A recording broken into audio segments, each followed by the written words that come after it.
জয় গুরু, বন্দে পুরুষোত্তম। আমার মা বাবা দুজনেই স্বস্তিনী হোল্ডার। আমাদের জ্ঞান হওয়ার পর থেকে মা বাবা নিরামিষ খায়, কিন্তু আমাদের উপর কোনোদিনও জোর করে নিরামিষ চাপিয়ে দেয়নি। আমরা মাছ মাংস বাইরে সব খেতাম, কিন্তু বাড়ির মধ্যে মাছ মাংস রান্না হতো না। সৎসঙ্গ হতো, ঠাকুর থাকে, কিন্তু বাইরে আমরা মাছ মাংস খেতাম। আমার জ্ঞান হওয়ার পর থেকে মনে পড়ে না বাবা মা আমাকে কোনোদিন জোর করে মাছ মাংস ছাড়ানোর চেষ্টা করেছে। কিন্তু আমরা শ্রী ঠাকুরের শিষ্য। বাবা শুধু বলতো শুক্রবার দিনটা বাবা মেনে চলবি, শুক্রবার দিনটা ঠাকুরের জন্মবার, ওই দিন আমিষ খাবি না। তো শুক্রবার দিনটা আমিষ খেতাম না, বাদ বাকি সব দিনই নিমন্ত্রণ পেলে, পিকনিক করলে আমিষ খেতাম। কিন্তু একটা জিনিস আমি লক্ষ্য করেছি, যখন যে জিনিসটা মানা হয় তখন সেই জিনিসটা বেশি হয়। শুক্রবার দিনই যত নিমন্ত্রণ, যত ভালো ভালো খাওয়ার নিমন্ত্রণ, পিকনিকের নিমন্ত্রণ, আমিষ খাওয়ার জন্য ডাক ওই শুক্রবার দিনই হয়। কিন্তু ওই যে বাবা মা কোনোদিন আমাকে জোর করেনি নিরামিষ খাওয়ার জন্য, কোনোদিন বলেনি আমিষ খাবি না, তোকে স্বস্তিনি নিতে হবে, কোনোদিন জোর দেখায়নি। তাই জন্য বাইরে আমরা শুক্রবার দিন আমিষ খেতাম না, নিরামিষ খেতাম। কিন্তু ঠাকুরকে খুব ডাকতাম, ঠাকুরের বীজ নাম করতাম। বাবা একটা কথা বলতো, ঠাকুরের বীজ নাম করবি, তোর যত খারাপ গুণ আছে, যত খারাপ দিক আছে, অটোমেটিক ঠিক হয়ে যাবে, ঠাকুরই সব ঠিক করে দেবে। তো আমি স্বস্তিনীটা নিলাম কিভাবে? তো একদিন বাবা মা আমরা সবাই মিলে সন্ধ্যার প্রার্থনা করার পর নাম জাপ করতে করতে, ঠাকুরের কথা আলোচনা করতে করতে জানতে পারলাম এখনকার মানুষের মধ্যে কেন এত ভয়, হিংসা, ঘৃণা। মানুষ মানুষকে সহ্য করতে পারে না, আর একটুতেই ভয় পেয়ে যায়, বীর পুরুষ না। তো আমি বললাম, বাবা কেন মানুষ এখন ভয় পায় একটুতেই? মানুষের হিংসা বেশি হয়ে গেছে, ঘৃণা বেশি হয়ে গেছে। তো বাবা বলল, যখন একটা ছাগলকে কাটার জন্য কসাই বেঁধে রাখে, তখন ছাগলটার মধ্যে ঠিক কি কি প্রবণতা জাগে আমাকে বলতে পারবি? বলতো এক এক করে। তখন আমি বললাম, ছাগলটা যে বাঁধা থাকে, ছাগলটা জানে যে ছাগলটাকে কসাইটা কাটবে, তখন তার মধ্যে ভয় বিরাজ করে।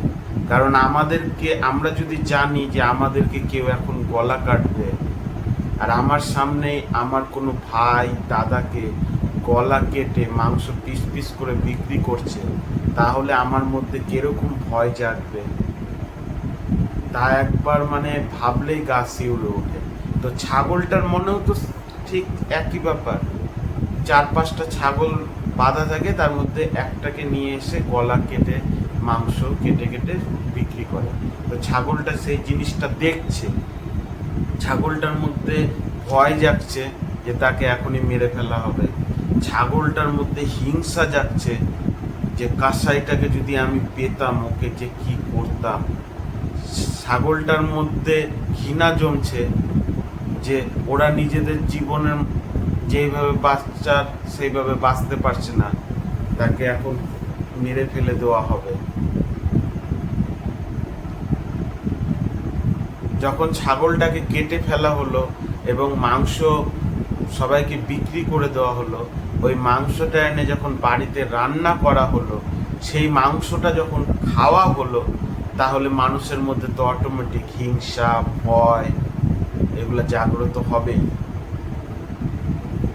বাবা তখন আমাকে এই কথাটা বলেছিল, তো শুনেছিলাম, শুনে চুপচাপ ছিলাম। আবার একদিন বিয়ের নিমন্ত্রণ বাড়ি আসলো, খুব আনন্দ করতে করতে বিয়ে বাড়িতে গেলাম, খেলাম। বাবা, আমি বাড়িতে আসলাম, বাবা বলল, কিরে কেমন খাওয়া দাওয়া হলো? আমি বললাম, খুব ভালো খাওয়া দাওয়া হলো। মানে ওইদিকে পশু হত্যা হচ্ছে, ওইটা খেয়ে এসে আমি বলছি খুব ভালো খাওয়া দাওয়া হলো। বাবা চুপচাপ থাকলো, বললো ঠিক আছে, ঠাকুরের নাম কর। এরকম করে তারপরের দিন খুব ঠাকুরের নাম করলাম, ই করলাম।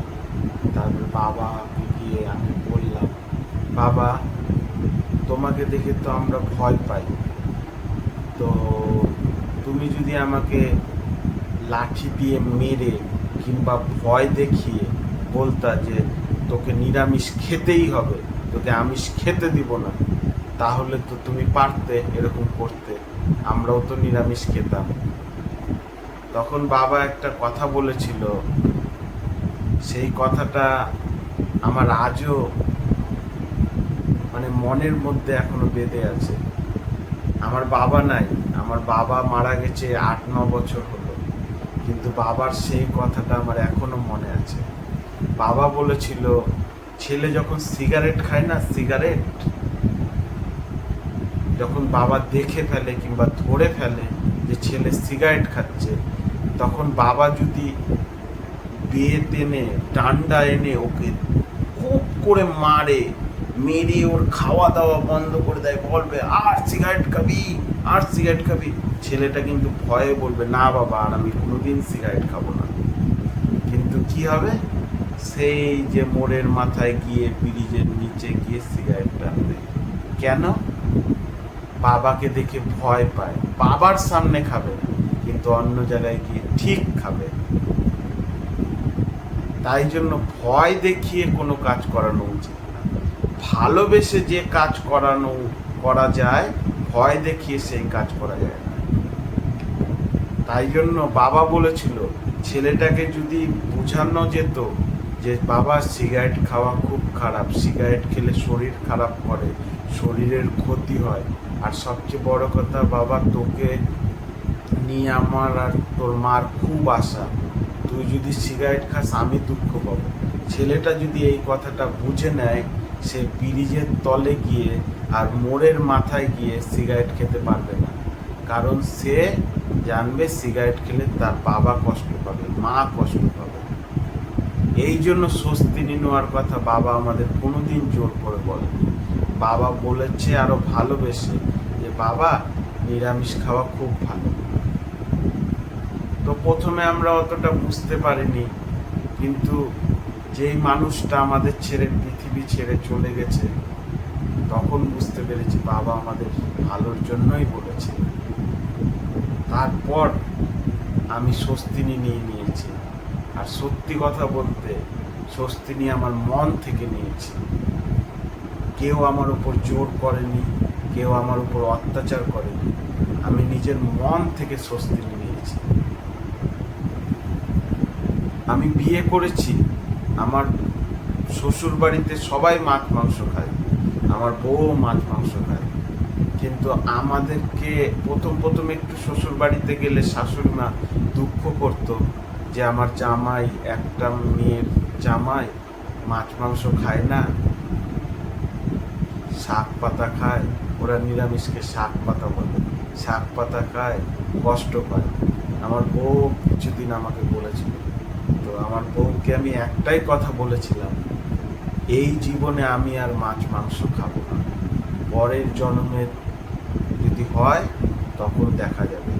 সেই যে একটা কথা বলেছি, আজ মোটামুটি আমার বিয়ের 5 বছর হয়ে গেল, আজ পর্যন্ত আমার বউ কিংবা আমার শাশুড়ি মা কিংবা অন্য কেউ আমাকে আমিষ খাওয়ার জন্য বলেনি, নিরামিষ খাওয়ার জন্যই বলেছে।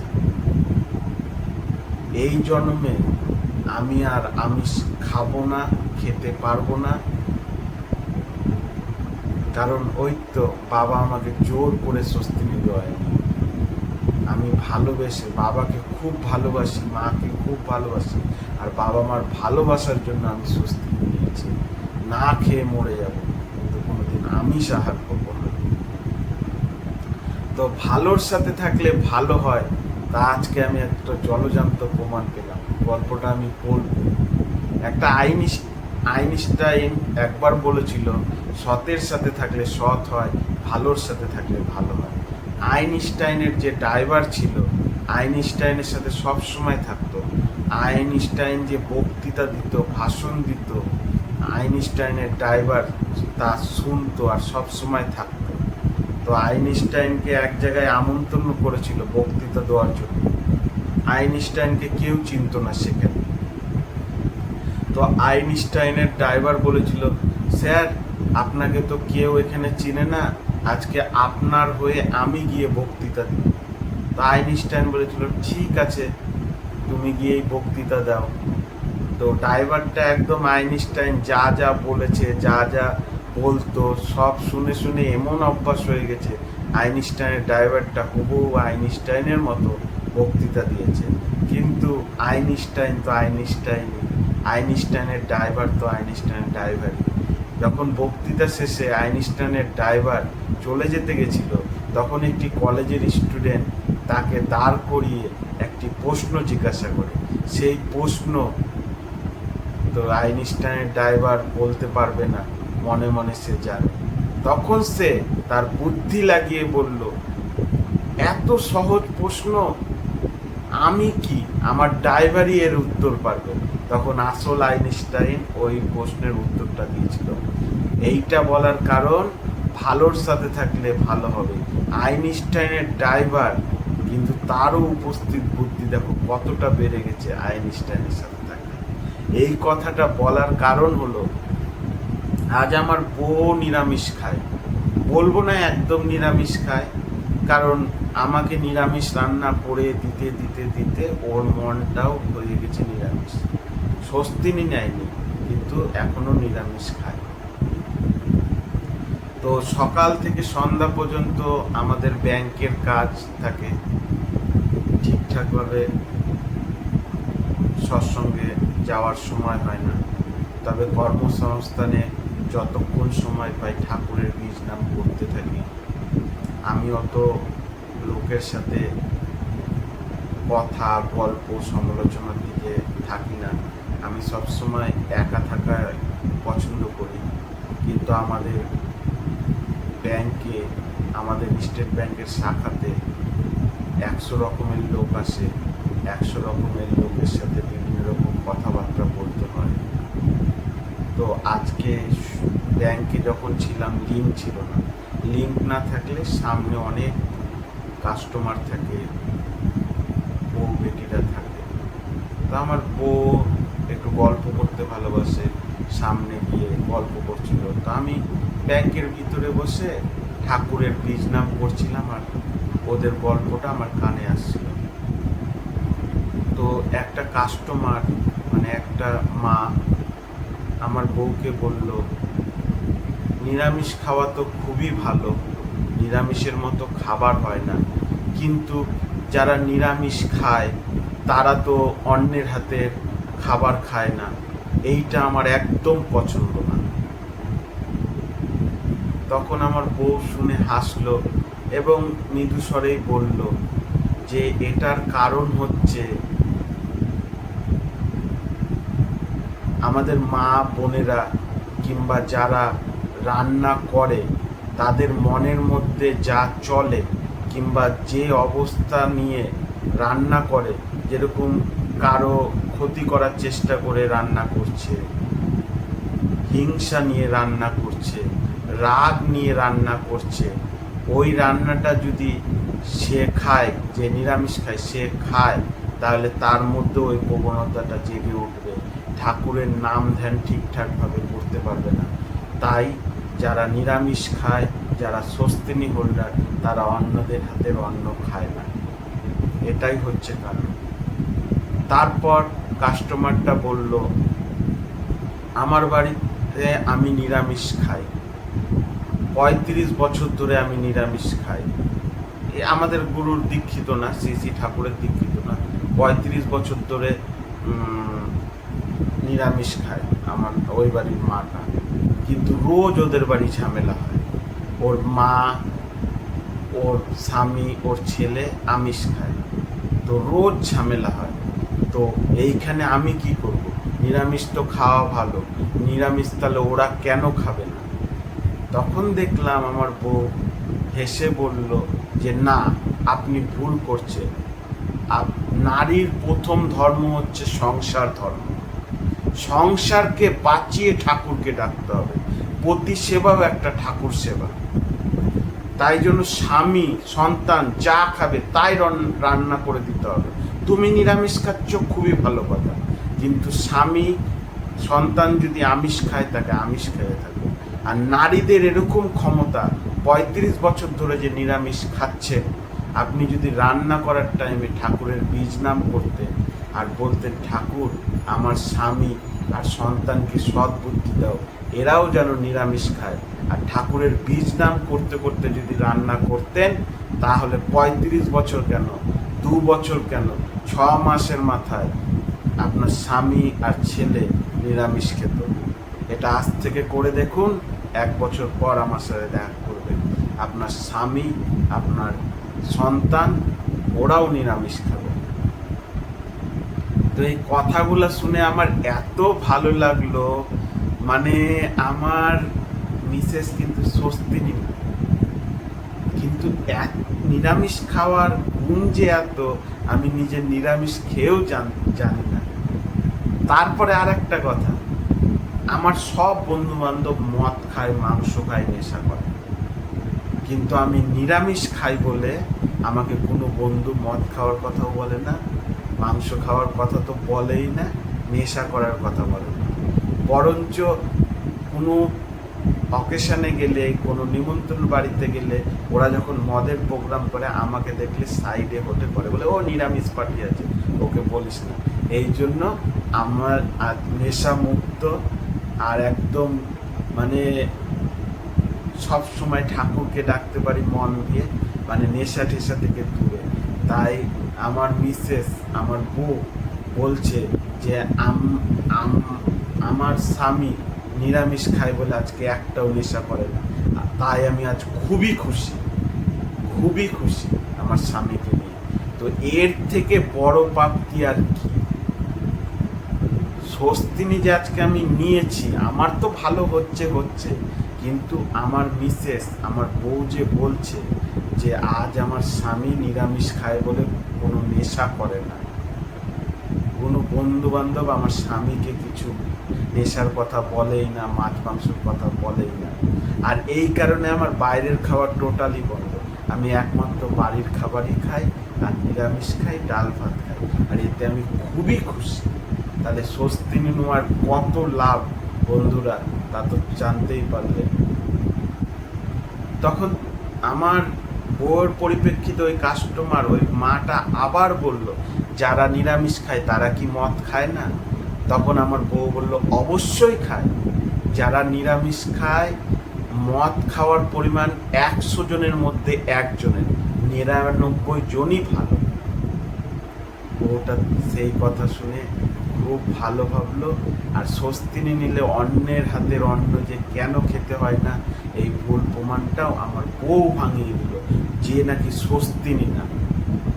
এই হচ্ছে আমার ঠাকুরের মহিমা। ঠাকুরের নাম জপ করলে ওর মধ্যে স্বস্তিনি, নিরামিষ খাওয়ার প্রবণতা অবশ্যই আসবে। আজকে ওই 6 মাস হয়ে গেল, লাগাতার 6 মাস কোনো আমিষ আহার গ্রহণ করেনি, এখন ওই আর আমিষ খেতে পারে না। আর আপনাদেরকে কথা দিচ্ছি, আমার বউ যবে নিরামিষ খাওয়া শুরু, মানে নিরামিষ পুরোপুরিভাবে ধরবে, ওকে ঠাকুর বাড়িতে নিয়ে গিয়ে পরম পিতা শ্রী শ্রী আচার্য দেবের কাছে ওকে স্বস্তিনি দেব, এটা আমি কথা দিলাম। তারপর আমি আর একটা ভিডিও বানাবো। আপনাদের কেমন লাগলো ভিডিওটা আমাকে অবশ্যই জানাবে। আমাকে একজন কমেন্ট করেছে ঠাকুরের বীজ নাম করলে কি যা চাইবো তাই পাবো? অবশ্যই ঠাকুরের বীজ নাম 24 ঘন্টা চালিয়ে যাও। 24 ঘন্টা না পারলে ঠাকুরের বীজ নাম 24 ঘন্টা করার অভ্যাস তৈরি করো। একদিন না, 2 দিন না, মাসের পর মাস, বছরের পর বছর করো। তুমি যা চাইবা, চাইতে হবে না, যা ভাববা তাই হবে। আমি ঠিকঠাকভাবে ঠাকুরের নাম 24 ঘন্টা করতে পারি না, ঠাকুরের গুণ কীর্তন 24 ঘন্টা করতে পারি না, দিনের মধ্যে খুব জোর 1-1.5 ঘন্টা করতে পারি, কিন্তু আমি যা মনে মনে ভাবি তাই হয়। আর এটা আমি কোনো অবাস্তব কথা বলছি না, আমার জীবনের কথা বলছি। কোনো রকম ঝুট ঝামেলা নাই। এই কলিযুগেও যে এত ভালোভাবে থাকা যায়, ঠাকুরের শিষ্য না হলে আজকে আমি জানতে পারতাম না। সত্যি আমি খুব ভালো আছি, আমার মিসেসও খুব ভালো আছে। আর আমি রাগ খুব কম করি, আমি সহজে কোনো দিন রাখি না। তবে একটা জিনিস হলেই আমি খুব রাগ করি, আমার ঠাকুরের নামে কেউ যদি নিন্দা করে। আমি তো কারো ঠাকুরের নামে নিন্দা করি না, তাহলে আমার ঠাকুরের নামে নিন্দা কেন করি? আমি আমার মা বাবাকে ভালোবাসি, এটা খুব ভালো দিক, কিন্তু আমি তাই বলবো অন্যর মা বাবাকে গালিগালাজ করব, এটা আমি সহ্য করব না। আমি আমার মা বাবাকে ভালোবাসবো, অন্যর মা বাবাকেও সম্মান দেবো, এটাই ঠাকুরের কথা। আমি আমার ঠাকুরকে ভালোবাসবো, অন্য ঠাকুরকেও আমি সম্মান করব, এই হচ্ছে। আর এই সব ব্যাপার নিয়ে যে আমি রেগে যাই, তাতে আমি নিজেকে গর্বিত মনে করছি। আজকে আমার মা বাবাকে রাস্তাতে কেউ যদি গালিগালাজ করে, আমি অবশ্যই রেগে যাব। এটা আমার একটা গর্বের বিষয়, এটা আমার একটা কর্মের মধ্যে পড়ে। তো আমার ঠাকুরকেও কেউ যদি উল্টাপাল্টা কথা বলে, ঠাকুরকে কেউ বুঝলো না, ঠাকুরের স্বাদ কেউ নিল না, দেওঘর কেউ গেলই না, ঠাকুরের নামে উল্টাপাল্টা কথা, তা আমি বরদাস্ত করব না, তা আমি সহ্য করব না। আমাকে 10টা খারাপ কথা বলে দিন, আমি সহ্য করে নেব, আমার ঠাকুরকে কেউ বললে সহ্য করব না। আমার বউ বলছে রোজ ঠাকুর বাড়িতে 10,000 লোক দুপুর রাত্রে আনন্দবাজার করে, গরিব মানুষরা আনন্দবাজার করে। তখন একটা কাস্টমার বলল, দেওঘরে আমিও গেছি শিবের মাথায় জল ঢালতে, তখন দেওঘরে গিয়ে আনন্দবাজারে খাওয়া দাওয়া করেছে। তো বলেছে আনন্দবাজারের চালটা অতটা ভালো না, ডালের পরিমাণটা খারাপ। তখন আমার এক বউ একটা কথা বলেছে, রোজ 10,000-এর উপরে লোক খায়, তুমি যে আজকে বলছো চাল খারাপ, ডালের পরিমাণটা খারাপ, ডালের কোয়ালিটিটা খারাপ, যারা খেতে পায় না, দুবেলা দুমুঠো খেতে পায় না, অনাহারে মরে, তারা গিয়ে যে ওই খাবারটা খাচ্ছে, ওটা তাদের কাছে অমৃত। ওই খাবারটাই তো তাদের কাছে অমৃত। তুমি বাড়িতে যে চাল খাও, তুমি বাড়িতে যে ডাল খাও, তুমি বাড়িতে যে তরকারি খাও, তুমি যদি ওই আশা নিয়ে থাকো, ঠাকুরের আনন্দবাজারের প্রসাদ খাবার মনে করলে খেলে হবে না, প্রসাদ মনে করে খেতে হবে। তখন দেখবে ওই প্রসাদই অমৃত হয়ে গেছে। ওই প্রসাদ খেয়েই কতটা ভালো লাগছে, কতটা নিজেকে মানে কি বলবো, ভাষায় প্রকাশ করতে পারছি না। আমরা তো আনন্দবাজারে দেওঘরে গেলে 3 দিন 4 দিন থাকি, ওই আনন্দবাজারেরই খাবার খাই। আর বিশ্বাস করবেন, ওই আনন্দবাজারের খাবার খেয়ে কোনোদিন গ্যাসের সমস্যা হয়নি, কোনোদিন পেটের সমস্যা হয়নি, ঘুমও ভালো হয়েছে। আর দেওঘর ঘুরেও খুব মজা পেয়েছি। আমি একটা কথা বলতে যাই, আমি সারা দিনে কখনো সময় পাই না, কিন্তু রাত্রেবেলা ঘুমানোর আগে একটু ঠাকুরের কথা বললে নিজেরই ভালো লাগে, ঘুমটা ভালো হবে। আমি ভালো বলতে পারি না, ভালো আলোচনা করতে পারি না, কিন্তু ঠাকুরের কথা বললে একটু নিজেরই ভালো হয়, নিজেরই উন্নতি হয়। আপনাদের সাথে ঠাকুরের আলোচনা করে জানি না আপনাদের কিরকম লাগছে, তবে আমার খুব ভালো লাগছে, ভিতরটা ভালো লাগছে। এই যে ঠাকুরের নাম জপ করতে করতে ঘুমিয়ে যাব, ঠাকুরের কথা চিন্তা করতে করতে ঘুমিয়ে যাব, এর থেকে পরম সুখ আর কি আছে? এখনো অনেকজনের প্রচুর টাকা, প্রচুর পয়সা, কর্মে অনেক টাকা উপার্জন করছে, কিন্তু রাত্রে ঠিক মতো ঘুমাতে পারছে না। আমাদের ঠাকুরের এটাই সৎ পথে সৎকর্ম করো, রাতের ঘুম ভালো হবে, ডাল ভাত একদম রাজভোগের মতো লাগবে। এই কথাটা একবার মিলিয়ে দেখবেন, একদিন সৎ পথে থেকে থাকবেন, দেখবেন কতটা ভালো লাগে। আমরা তো খুব ভালো আছি ঠাকুরের আশীর্বাদে, আপনারাও ভালো থাকবেন। আর সত্যি কথা বলতে, নিরামিষ খাওয়ার আর একটা গুণ আমি বলছি। আজ মোটামুটি নিরামিষ খাওয়া আমার 8-10-12 বছর হবে। 10-12 বছর থেকে আমি কোনোদিন ডাক্তারের কাছে যাইনি, এটা আমি গর্ব করে বলতে পারি। কোনোদিন জ্বর, কোনো রকম অসুখ, মাথা ব্যথা কিচ্ছু হয়নি। এইটাই হচ্ছে নিরামিষ খাবার। আমি আমার পাড়ায় অনেক দেখেছি, প্রতি সপ্তাহে ডাক্তার। ওরা নাকি পাবদা মাছ, ইলিশ মাছ, খাসির মাংস, ডিম এগুলো খায় গায়ে শক্তি বাড়ানোর জন্য, ইমিউনিটি পাওয়ার বাড়ানোর জন্য। আর আমি ডাল ভাত খাই। ওরা সপ্তাহে ডাক্তারের কাছে যায়, আর আমি 12 বছর ধরে ডাক্তারের কাছে যাই। এটাই হচ্ছে শ্রী শ্রী ঠাকুরের আশীর্বাদ আর আপনাদের ভালোবাসা।